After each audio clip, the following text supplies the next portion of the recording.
সর্বদলীয় বৈঠক, ভেবেচিন্তে ভবিষ্যৎ পরিকল্পনা, জানিয়েছেন এস জয়শঙ্কর। দেখছিলেন সংবাদ শিরোনাম, এবার বিস্তারিত। দ্বাদশ জাতীয় সংসদ বিলুপ্তি ঘোষণা করেছেন রাষ্ট্রপতি মোহাম্মদ শাহাবুদ্দিন। বিকেলে বঙ্গভবন থেকে পাঠানো প্রেস রিলিজে এ তথ্য জানানো হয়। এছাড়া বিএনপি চেয়ারপারসন বেগম খালেদা জিয়াকে মুক্তি দেওয়া হয়েছে। একই সাথে 1 জুলাই থেকে 5 আগস্ট পর্যন্ত বৈষম্য বিরোধী আন্দোলন ও বিভিন্ন মামলায় আটককৃতদের মুক্তি দেওয়া শুরু হয়েছে। এরই মধ্যে অনেকে মুক্তি পেয়েছেন বলে প্রেস রিলিজে জানানো হয়। গতকাল সোমবার রাতে রাষ্ট্রপতি মোহাম্মদ শাহাবুদ্দিনের সাথে 3 বাহিনীর প্রধান, বিভিন্ন রাজনৈতিক দলের নেতৃবৃন্দ, সুশীল সমাজের প্রতিনিধি ও বৈষম্য বিরোধী ছাত্র আন্দোলনের নেতাদের বৈঠকের সিদ্ধান্তের প্রেক্ষিতে এই পদক্ষেপ নেওয়া হয়। এর আগে দুপুর 1টার দিকে বঙ্গভবনে রাষ্ট্রপতির সাথে দেখা করেন সেনাপ্রধান জেনারেল ওয়াকারুজ্জামান। এর আগে 24 ঘন্টার মধ্যে অন্তর্দলীয় সরকার গঠনের জন্য রাষ্ট্রপতির প্রতি আহ্বান জানিয়েছে বিএনপি। দলের স্থায়ী কমিটির বৈঠকের পর এই কথা জানিয়েছেন বিএনপি মহাসচিব মির্জা ফখরুল ইসলাম আলমগীর। গুলশানে বিএনপি চেয়ারপারসনের কার্যালয়ে চলে দলটির স্থায়ী কমিটির সভা শেষে তিনি কথা বলেছেন। সকালে দলের নীতি নির্ধারণী ফোরাম স্থায়ী কমিটির বৈঠক অনুষ্ঠিত হয়। বৈঠকে শেখ হাসিনার পদত্যাগ এবং তার দেশ ত্যাগ নিয়ে আলোচনা হয়। রাষ্ট্রপতি যেসব প্রতিশ্রুতি দিয়েছেন তা বাস্তবায়ন করবেন বলে আশা করেন বিএনপি নেতারা।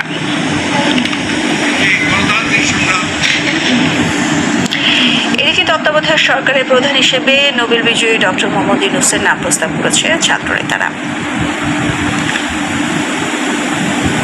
পরবর্তীকালীন সরকার গঠন না হওয়া পর্যন্ত মুক্তিকামী ছাত্র জনতাকে রাজপথের থেকে তাদের যে অভ্যুত্থান, সেই অভ্যুত্থানকে রক্ষা করতে হবে। প্রিয় বন্ধুগণ, আমরা রক্ত দিয়েছি, শহীদ হয়েছি। আমাদের যে প্রতিশ্রুতি একটি নতুন বাংলাদেশ গঠন করার জন্য, সেটিকে আমাদের অবশ্যই বাস্তবায়ন করতে হবে এবং অবশ্যই ছাত্র জনতার প্রস্তাবিত সরকার বাদে কোনো ধরনের সরকার কিন্তু মেনে নেওয়া হবে না। আমরা বলেছি, কোনো ধরনের সেনাশাসিত সরকার অথবা সেনা সমর্থিত সরকার অথবা এই ফ্যাসিস্টদের দোসরদের কোনো বিটিং সরকার কিন্তু আমরা মেনে নেব না। কোনো গণবিরোধী সরকারকে মেনে নেওয়া হবে না। ছাত্র জনতার অভ্যুত্থানকারী যে প্রস্তাবিত সরকার, অন্তর্বর্তীকালীন সরকার, যেটা আমরা সিদ্ধান্ত উপনীত হয়েছি ডক্টর মোহাম্মদ ইউনূসকে প্রধান উপদেষ্টা করে এই সরকার গঠন করা হবে, সেই সরকারকেই বাস্তবায়ন করতে হবে অবিলম্বে। কোটা সংস্কার আন্দোলন ঘিরে নাশকতার মামলায় বিএনপির স্থায়ী কমিটির সদস্য আমির খসরু মাহমুদ চৌধুরী সহ বিএনপি এবং জামায়াতের 1000-এরও বেশি নেতাকর্মীর জামিন মঞ্জুর করেছেন আদালত। মঙ্গলবার ঢাকা মেট্রোপলিটন ম্যাজিস্ট্রেট আদালতের শুনানি শেষে জামিন মঞ্জুর করেন বিচারক। জামিন পাওয়া অন্য আসামিদের মধ্যে বিএনপির সিনিয়র যুগ্ম মহাসচিব রুহুল কবির রিজভী ও জামায়াতের ইসলামীর সেক্রেটারি জেনারেল মিয়া গোলাম পরওয়ার রয়েছেন। শুধু জামিন পাওয়া তালিকায় নাম রয়েছে বিএনপি চেয়ারপারসনের বিশেষ সহকারী শিমুল বিশ্বাস, বিএনপি যুগ্ম মহাসচিব শহীদুদ্দিন চৌধুরী আইনের নাম। জামিন পেয়েছেন ঢাকা মহানগর উত্তর বিএনপির আহ্বায়ক সাইফুল আলম নীরব, দক্ষিণের আহ্বায়ক রফিকুল ইসলাম মজনু, বিএনপির প্রচার সম্পাদক সুলতান সালাউদ্দিন টুকু সহ বিএনপি ও জামায়াতের আরও কয়েকজন নেতাকর্মী। দেশ ছেড়ে যাওয়ার সময় বিমানবন্দরে আটক করা হয়েছে সদ্য সাবেক টেলিযোগাযোগ ও তথ্য প্রযুক্তি প্রতিমন্ত্রী জুনায়েদ আহমেদ পলক। বিমানবন্দর সূত্র বলছে, নয়াদিল্লি যাওয়ার উদ্দেশ্যে দুপুরে হযরত শাহজালাল আন্তর্জাতিক বিমানবন্দরে যান জুনায়েদ আহমেদ পলক। সেখানেই তাকে আটক করা হয়। কোটা সংস্কার ও বৈষম্য বিরোধী ছাত্র জনতা আন্দোলনের সময় বন্ধ করে দেওয়া হয়েছিল ইন্টারনেট ব্যবস্থা। সামাজিক যোগাযোগ মাধ্যমে অপপ্রচার বন্ধে ব্যর্থতা এবং ইন্টারনেট সেবা ব্যাহত হওয়ার সব দায়ভার নিয়ে প্রকাশ্যে ক্ষমা চেয়েছিলেন তিনি। 5 আগস্ট 2024 সোমবার ছাত্র জনতার গণ অভ্যুত্থানে সাবেক প্রধানমন্ত্রী শেখ হাসিনা পদত্যাগ করে দেশ ছেড়ে ভারতে চলে যান। সাবেক মন্ত্রী, প্রতিমন্ত্রী ও আওয়ামী লীগের নেতাদের কয়েকজন দেশ ছেড়ে পালিয়েছেন। পলকও সেই চেষ্টা করে ব্যর্থ হয়েছেন। দেশ ছেড়ে পালানোর সাবেক প্রধানমন্ত্রী শেখ হাসিনা এখনও দিল্লিতেই আছেন। বাংলাদেশ পরিস্থিতি নিয়ে সর্বদলীয় বৈঠকে এই তথ্য নিশ্চিত করেছেন ভারতের পররাষ্ট্রমন্ত্রী এস জয়শঙ্কর। ভারতের গণমাধ্যমে জানানো হয়, স্থানীয় সময় মঙ্গলবার সকালে নয়াদিল্লিতে পার্লামেন্ট ভবনে সর্বদলীয় বৈঠকে জানানো হয়েছে, পরিস্থিতির উপর নিবিড় পর্যবেক্ষণ রাখছে দিল্লি। সব দলের প্রতিনিধিদের সমন্বয়ে নির্দলীয় সরকার গঠনের উদ্যোগকে স্বাগত জানিয়ে বলা হয়, সেনাবাহিনীর সাথে যোগাযোগ রাখা হচ্ছে। জয়শঙ্কর জানান, আপাতত হাসিনাকে কিছুদিন সময় দিতে চান। ভেবেচিন্তে ভবিষ্যৎ পরিকল্পনার বিষয়ে জানাবেন শেখ হাসিনা। এর ভিত্তিতে পরবর্তী করণীয় ঠিক করবে ভারত। এস জয়শঙ্কর আরও জানান, এখনই বাংলাদেশ থেকে ভারতীয়দের সরিয়ে নেওয়ার বিষয়ে সিদ্ধান্ত না হলেও তাদের নিরাপত্তায় নজর রাখা হচ্ছে। যে কোনো সময় দ্রুত পদক্ষেপ নিতেও প্রস্তুত ভারত। এদিকে বাংলাদেশ পরিস্থিতি নিয়ে সোমবার রাতেই নিজের সরকারি বাসভবনে জরুরি বৈঠক করেন ভারতের প্রধানমন্ত্রী নরেন্দ্র মোদী।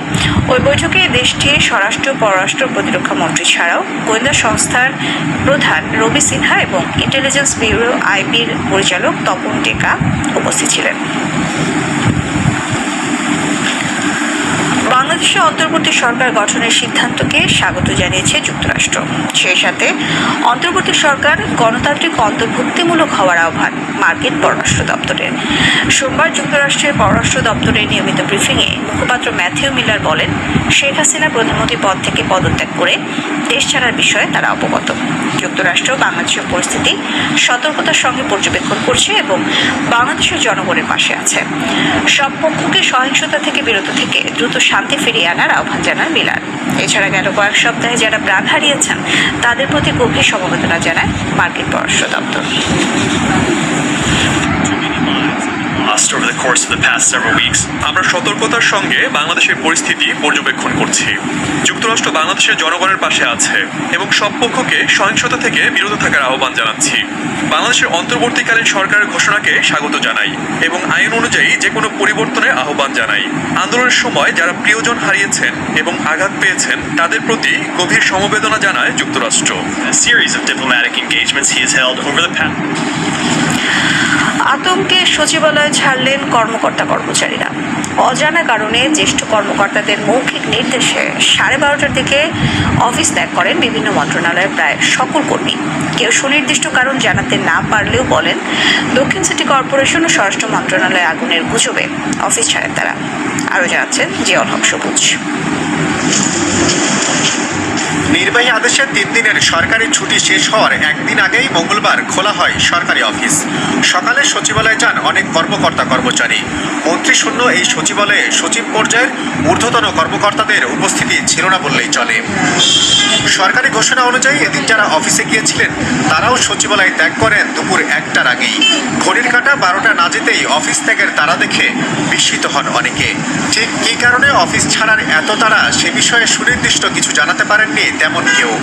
যেভাবে পূর্বাকাণ্ড ছড়াইতেছে এতে তো আমাদের জন্য কঠিন একটা বিপজ্জনক যারা চাকরি করি। সচিব যদি চাইতে তার কোনো ডিপার্টমেন্টের লোক বেরোবে না, সব মন্ত্রণালয় সচিবের ডিপার্টমেন্ট বেরোইছে, তা আমাদের কেন জিজ্ঞেস করে?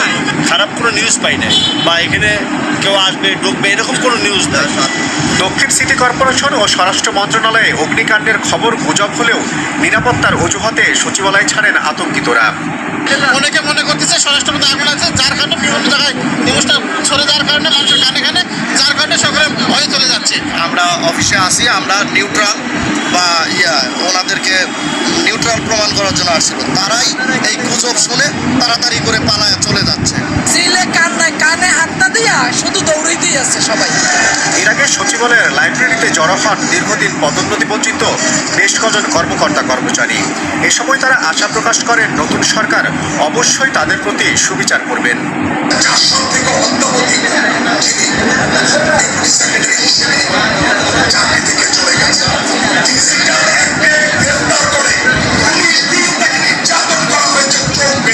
আমি এখনো পাইনি নির্দেশনা, মৌখিকভাবে খালি শুনলাম শাখায় যে ছুটি ঘোষণা।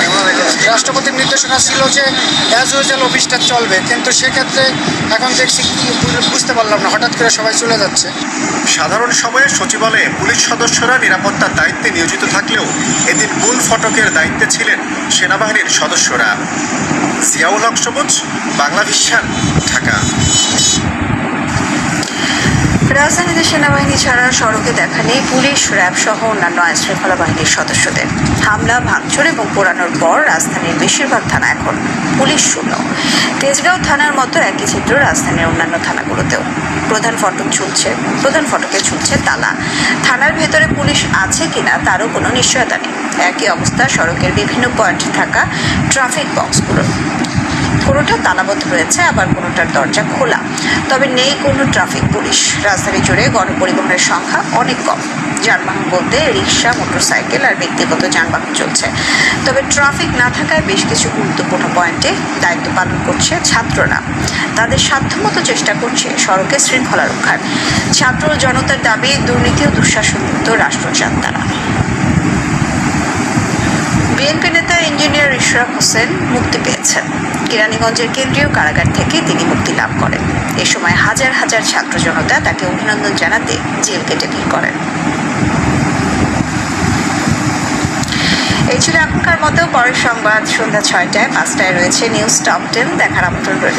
এছাড়া বাংলাদেশের সংবাদ ও সংবাদ সংশ্লিষ্ট অনুষ্ঠান দেখতে ভিজিট করুন www.bbnews.com।